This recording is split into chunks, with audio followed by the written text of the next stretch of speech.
35절에서 38절은 어렵습니다. 내용이 어려워서가 아니라 예수님의 말씀이 바뀌었기 때문에 어려워요. 우리가 누가복음 10장에서 살펴봤지만 예수님이 제자들을 보내시면서 전대도 가지지 말고 배낭도 가지지 말고 지팡이도 가지지 말라고 하셨습니다. 그런데 오늘 말씀을 보니까 36절 보십시오. 이제는 전대 있는 자는 가질 것이요 배낭도 그리하고 검없는 자는 겉옷을 팔아 살지어다.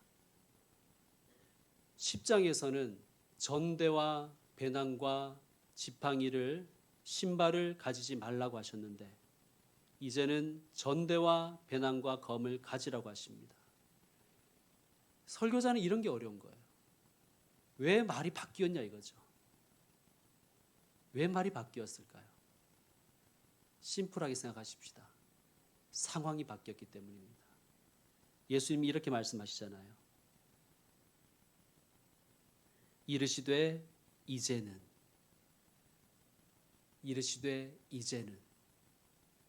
상황이 바뀌었기 때문입니다. 여러분 복음을 전하다 보면 호의적일 때가 있죠. 마음을 열고 잘 받아들일 때가 있습니다. 그런데 또 복음을 전하다 보면 적대적일 때가 있습니다. 부정적이고 때로는 조롱하고 또 심지어 공격적으로 나올 때도 있지 않습니까? 그러니 상황이 바뀌면 그 상황에 맞게 대처해야 합니다. 그게 지혜입니다. 그러나 핵심은 때를 얻든지 못 얻든지 전하는 것입니다. 전하는 게 핵심이에요. 전대와 배낭과 신발을 가졌느냐 못 가졌냐 거기에 초점이 있는 것이 아니라 때를 얻든지 못 얻든지 너희는 복음을 전하라. 거기에 예수님의 초점이 있는 것입니다. 상황이 어떻게 바뀌었는가? 37절을 보십시오. 내가 너희에게 말하노니 기록된 바 그는 불법자의 동류로 여김을 받았단 말이 내게 이루어져야 하리니 내게 관한 일이 이루어져 감이라. 아멘. 이 말씀은 예수님께서 이사야 53장의 예언을 인용하시는 말씀이에요. 선지자의 예언대로 내가 불법을 저지른 자처럼 취급을 받을 것이다. 이 말씀입니다. 실제로 예수님은 두 강도 사이에 십자가에 달리셨죠. 불법자의 동류로 취급받으셨습니다. 세상이 예수님을 그렇게 다루었다는 것입니다. 그렇다면 그분의 교회, 그분의 제자들은 어떻게 취급받겠습니까? 말 하나 많아죠. 대적하고 조롱하고 공격하는 것이 기본값이다. 그렇게 생각하시면 되는 것입니다. 역사적으로 볼 때 기독교는 늘 디스카운트 당했습니다. 기독교인들이 박해를 피해서 지하 카타콤 같은 곳에서 예배를 드리며 성만찬을 하면서 이것은 내 살이다 먹으라. 이것은 내 피다 먹으라. 이렇게 하니까 기독교인들은 다 식인종들이다. 이 종교는 카니발리즘이다. 라며 악의적인 가짜 뉴스를 퍼뜨렸습니다. 그리고 이 악의적인 가짜 뉴스를 근거로 교회가 박해당하고 많은 성도들이 순교당했습니다. 역사에 이런 일은 비일비재했어요. 그러므로 우리는 준비해야 됩니다. 무엇을 준비해야 됩니까? 영적 전쟁을 준비해야 하는 것입니다. 그런데 여러분 우리는 역시 우리의 기대대로 제자들은 이걸 못 알아듣습니다. 오해했죠. 38절 그들이 여짜오되 주여 보소서 여기 검이 둘이 있습니다. 검을 턱 내놓는 거예요. 아마 하나는 베드로 것이었겠죠. 말고의 귀를 쳤다는 그런 내용이 나오지 않습니까? 또 하나는 아마도 열심당원인 시몬의 칼이었을 것입니다. 여기 검이 두 자루가 있습니다 하고 탁 내어놓으니까 예수님이 뭐라고 하십니까? 족하다. 무슨 뜻일까요? 그거면 됐다 이런 뜻이 아니라 충분하다 이런 뜻이 아니라 말을 말자 이런 뜻입니다. 이런 뉘앙스입니다. 그만 말하자.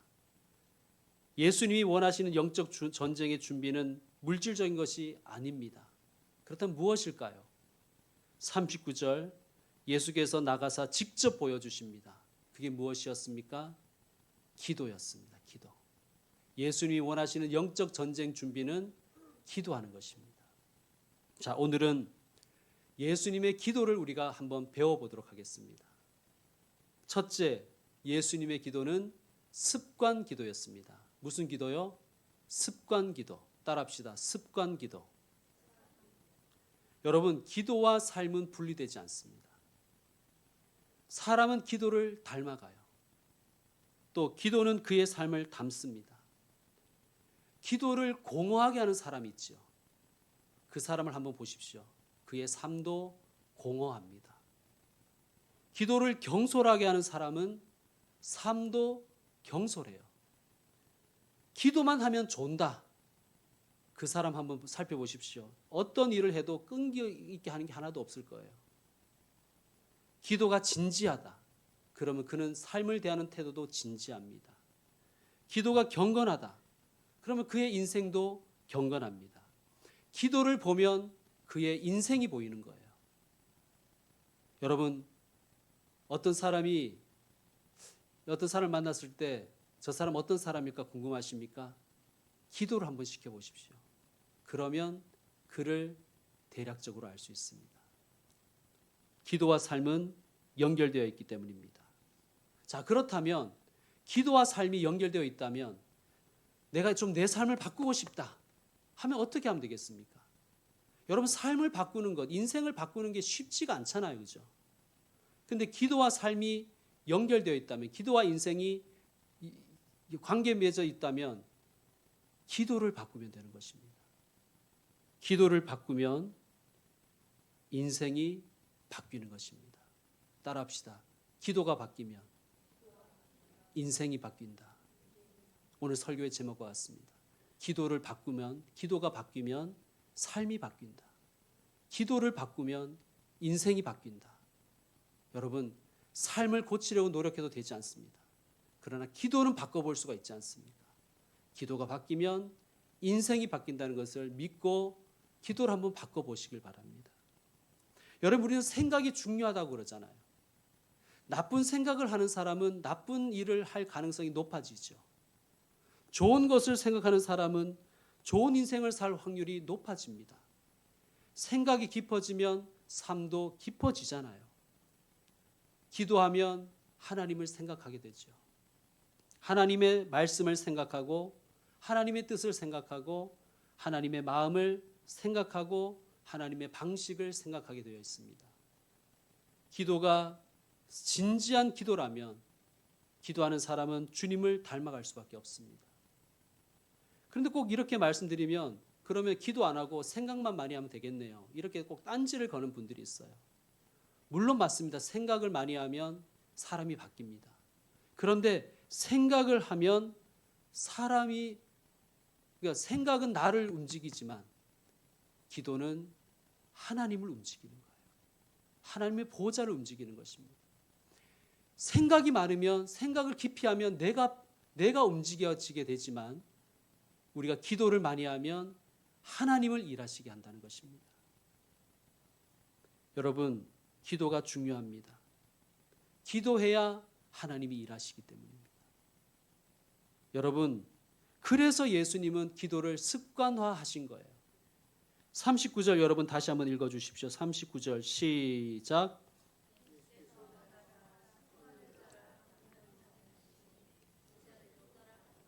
아멘. 어떻게 하셨다고요? 습관을 따라. 습관을 따라. 예수님은 기도가 습관이었어요. 그 기도가 삶의 일부였고 그의 라이프 스타일이었습니다. 기도가 삶의 라이프 스타일이었다는 거예요. 여러분, 우리 한번 생각해 보십시다. 사람들은 좋아하는 것을 반복하잖아요. 사랑하면 반복하기가 쉬워요. 그죠? 좋아하니까 반복하는 것입니다.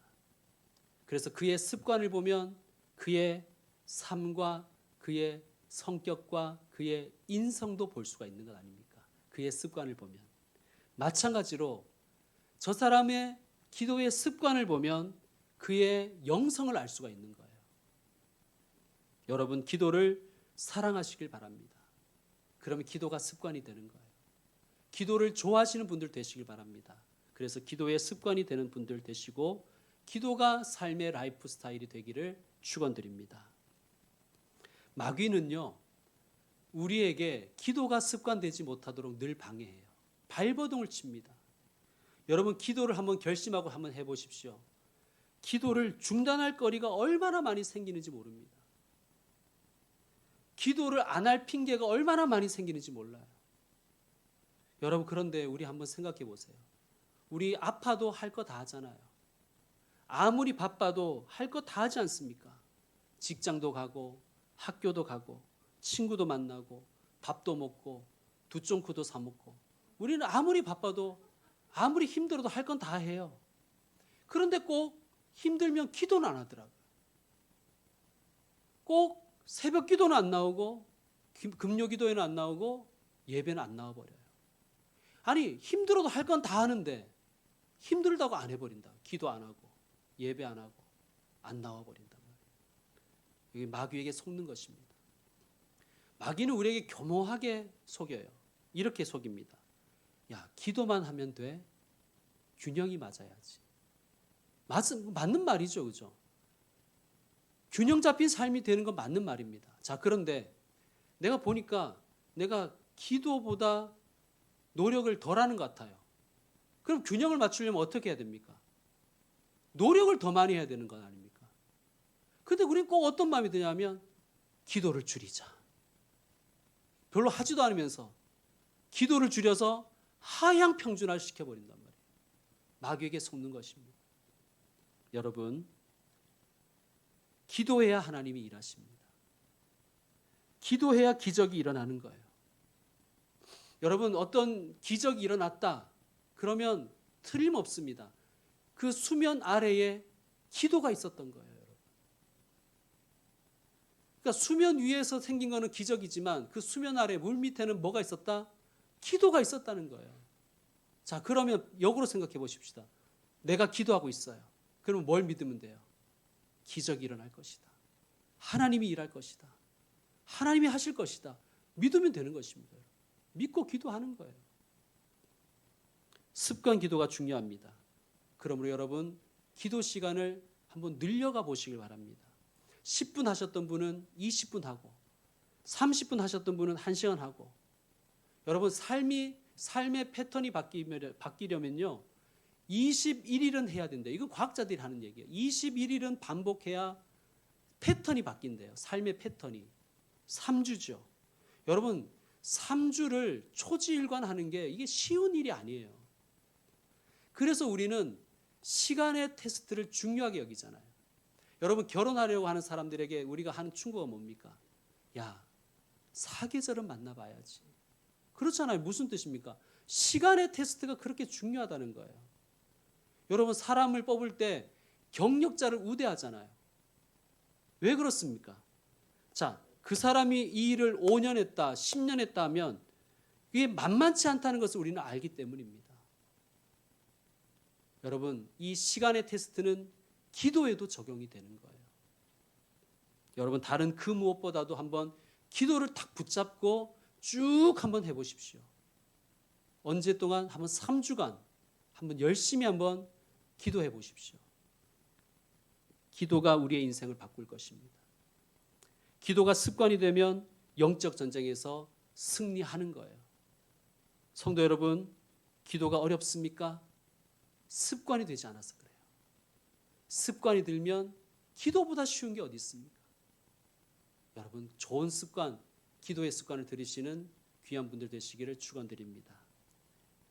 자, 두 번째 예수님의 기도는 순종 기도였습니다. 첫 번째 예수님의 기도는 특징이 뭐예요? 습관 기도. 두 번째는 순종 기도였습니다. 기도는 크게 간구하는 기도와 순종하는 기도가 있어요. 간구 기도는 우리가 잘하는 것입니다. 필요한 것을 구하는 거예요. 하나님, 일용할 양식 주세요. 하나님, 건강 주세요. 하나님, 돈 좀 주세요.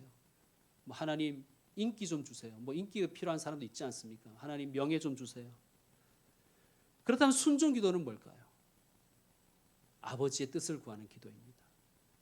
자, 그리고 아버지의 뜻을 구하는 기도이기도 하지만 아버지의 뜻에 순종하려는 기도도 순종 기도입니다. 41절을 보면 예수님이 하나님 앞에 무릎을 꿇고 기도하시잖아요.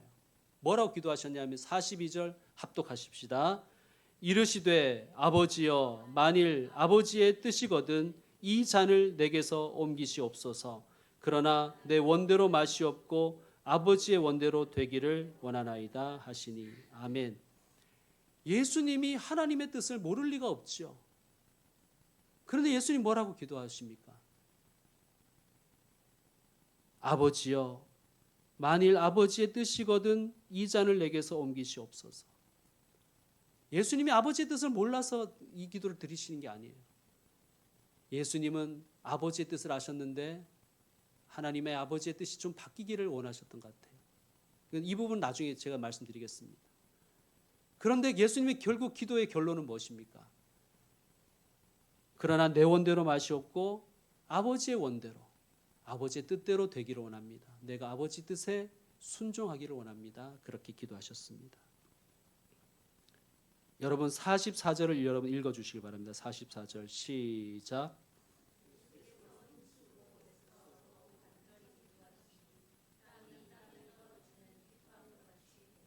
아멘.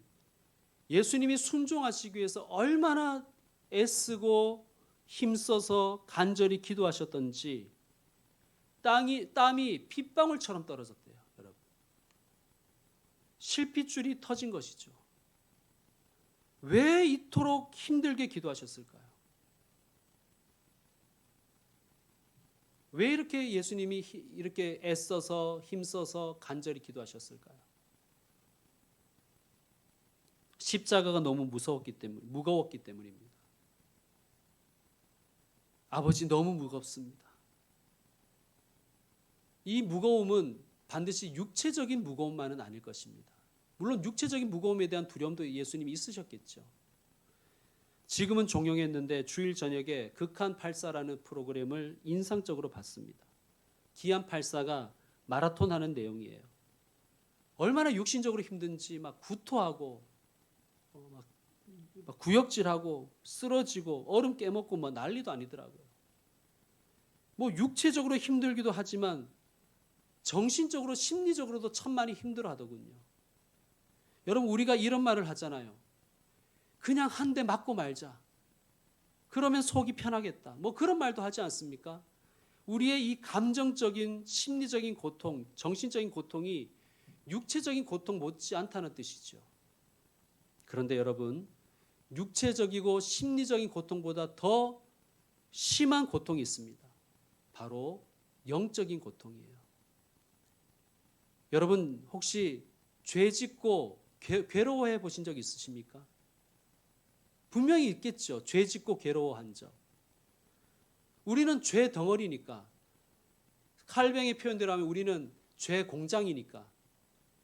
그런데도 우리는 죄 짓고 힘들어하잖아요. 그죠? 양심에 화인 맞은 우리도 죄 짓고 힘들어요. 그런데 죄가 하나도 없으신 예수님이, 죄의 굳은 살이 전혀 없는 예수님이 온 인류의 죄를 혼자 다 짊어지셔야 됩니다. 죄의 저주를 뒤집어 쓰고 십자가에 달리셔야 됩니다. 여러분 죄인인 우리도 죄 짓고는 못 살지 뭐 이런 말을 하는데 죄 없으신 예수님의 영적 고통은 얼마나 크셨겠습니까? 상상하기가 어렵습니다. 그래서 마태복음 26장에 보면 예수님 이렇게 말씀하시잖아요. 고민하고 슬퍼하셨다. 고민하고 슬퍼하셨다. 마가복음에는 이렇게 표현합니다. 심히 놀라시며 슬퍼하셨다.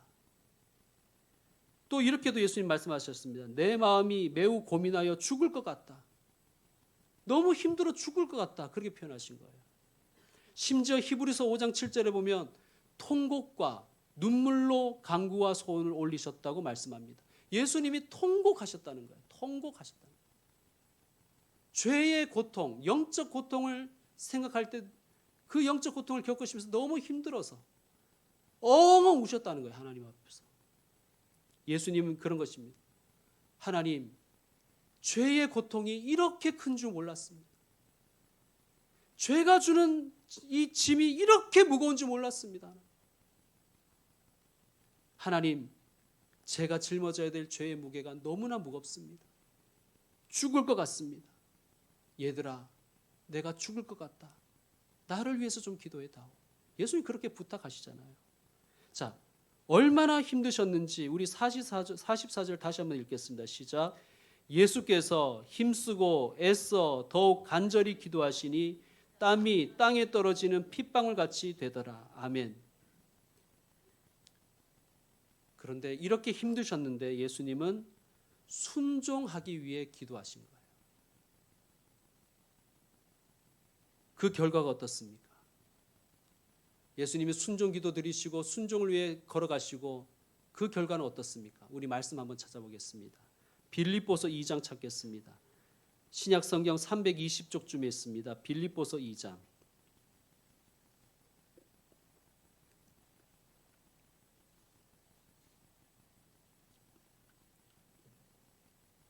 빌립보서 2장 5절부터 읽는데 제가 8절까지 먼저 읽겠습니다. 빌립보서 2장 5절부터입니다. 너희 안에 이 마음을 품으라. 곧 그리스도 예수의 마음이니 그는 근본 하나님의 본체시나 하나님과 동등됨을 취할 것으로 여기지 아니하시고 오히려 자기를 비워 종의 형체를 가지사 사람들과 같이 되셨고 사람의 모양으로 나타나사 자기를 낮추시고 죽기까지 복종하셨으니 곧 십자가에 죽으심이라. 여러분 9절부터 11절까지 여러분이 읽어주십시오. 시작.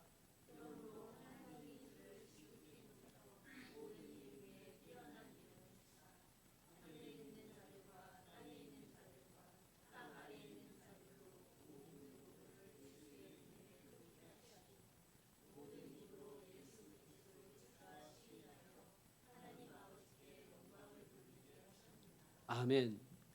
그 고통스러운 십자가를 주님께서는 순종하기 위해서 기도하셨고 순종의 길을 걸으셨습니다.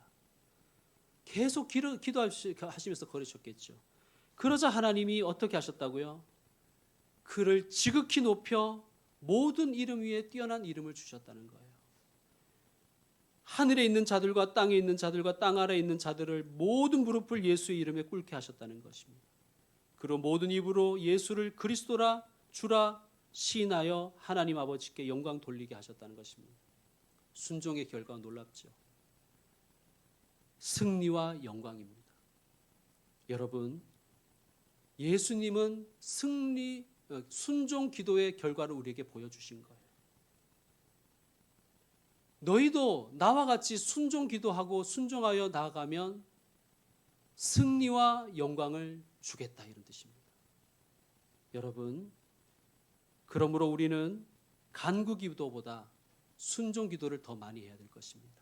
순종 기도를 하면 하나님께서 승리와 영광과 역전을 주십니다. 믿고 순종의 기도를 드리시는 저와 여러분 되기를 축원드립니다. 자, 세 번째 예수님의 기도는 전투 기도입니다. 첫 번째 예수님의 기도의 특징은 뭐예요? 습관 기도. 두 번째는 무엇입니까? 순종 기도. 세 번째는 전투 기도입니다. 자, 40절을 보면 오늘 누가복음 22장 40절을 보면 예수님은 기도하시기 전에 제자들에게 기도하라고 명령하시면서 이유를 이렇게 말씀하십니다. 유혹에 빠지지 않도록. 유혹에 빠지지 않으려면 기도해야 된다는 뜻입니다. 기도로 유혹과 싸우지 않으면 질 수밖에 없습니다. 또 예수님은 마지막에도 기도를 이렇게 명령하시죠. 여러분 오늘 말씀 46절을 읽어주시기 바랍니다. 46절 시작.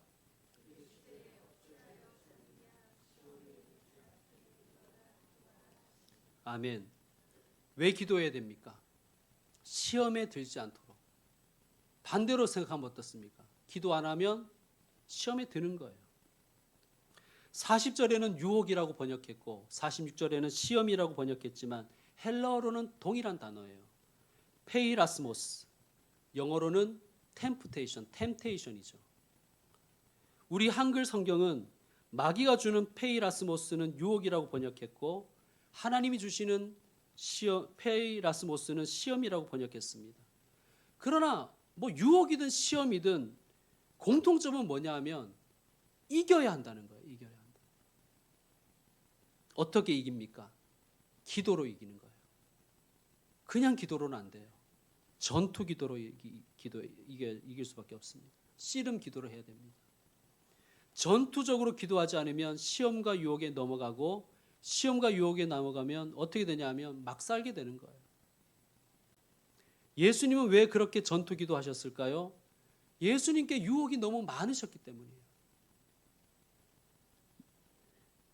자, 근데 예수님은 전투적으로 기도하면서 하나님께 나아가셨습니다. 왜 그랬냐면 예수님 자신이 넘어지면 예수님 하나로 끝나는 것이 아니라 하나님의 뜻이 넘어지기 때문입니다. 온 인류를 구원하시려는 하나님의 구원 계획이 실패로 돌아가기 때문입니다. 여러분, 사탄이 우리를 유혹합니다. 대부분 유혹은 이런 것입니다. 너 하나쯤이야 괜찮잖아. 너 하나 넘어진다고 뭐 큰일이 나겠어? 너 안 한다고 뭐 교회가 어떻게 되겠어? 너 안 한다고 가정이 뭐 어떻게 되겠어? 너 기도 안 한다고 뭐 큰일 나겠어? 여러분, 그 유혹에 넘어지면 나만 넘어지는 것이 아니라 교회와 가정, 이 귀한 공동체를 향하신 하나님의 뜻이 무너지는 거예요.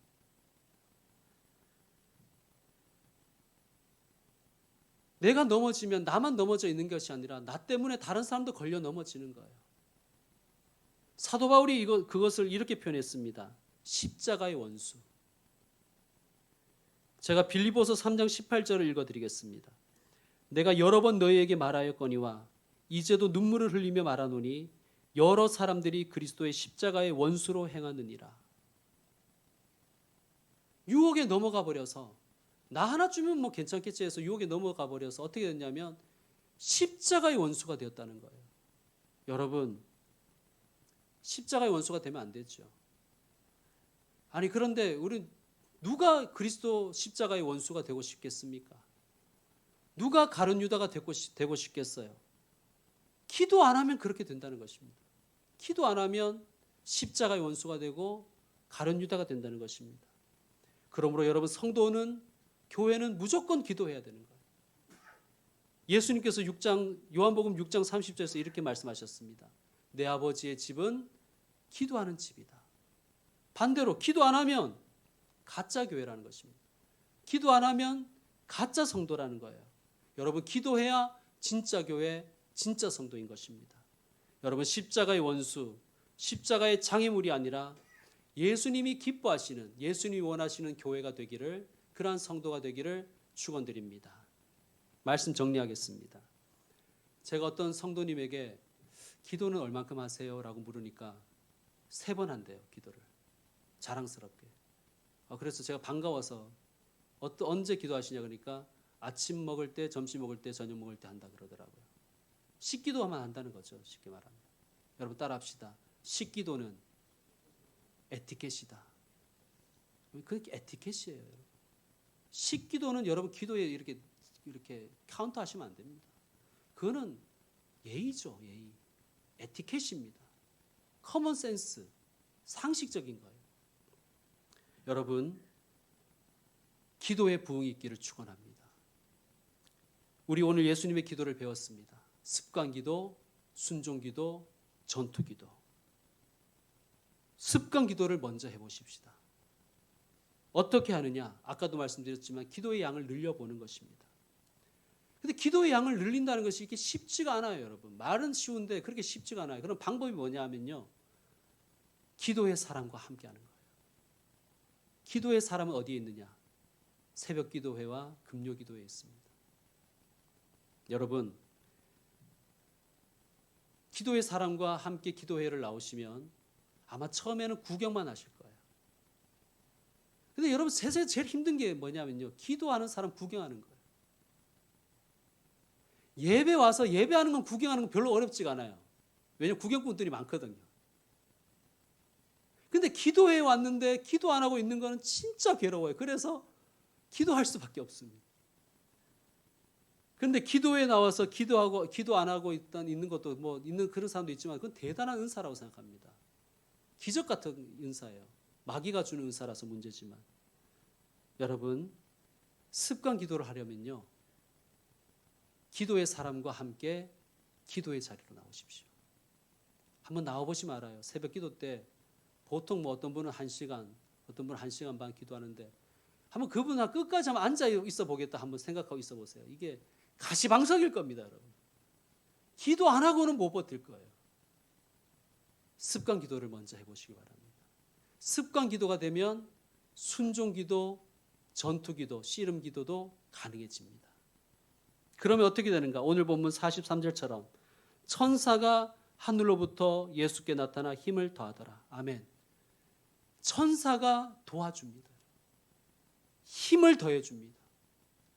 하나님께서 성령을 보내셔서 우리에게 힘을 주십니다. 더 기도할 수 있도록 힘을 주시는 거예요. 기도해야 힘이 생기고 힘이 생겨야 승리할 수 있는 것 아니겠습니까?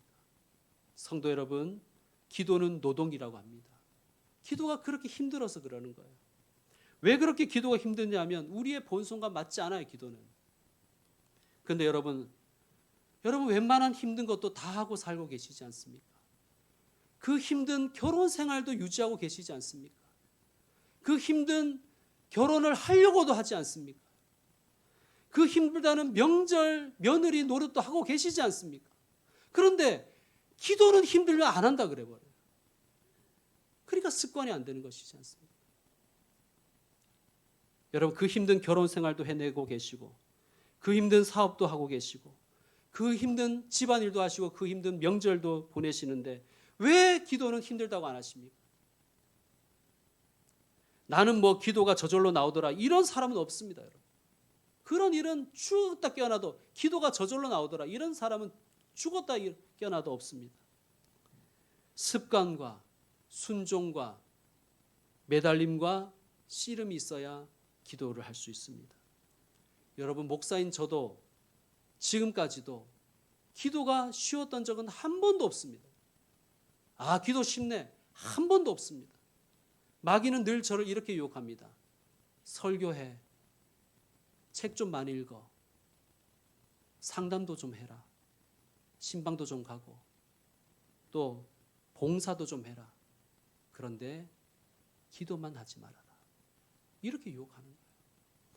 핑계는 얼마나 많이 늘어난지 몰라요. 야, 너 너무 바쁘잖아.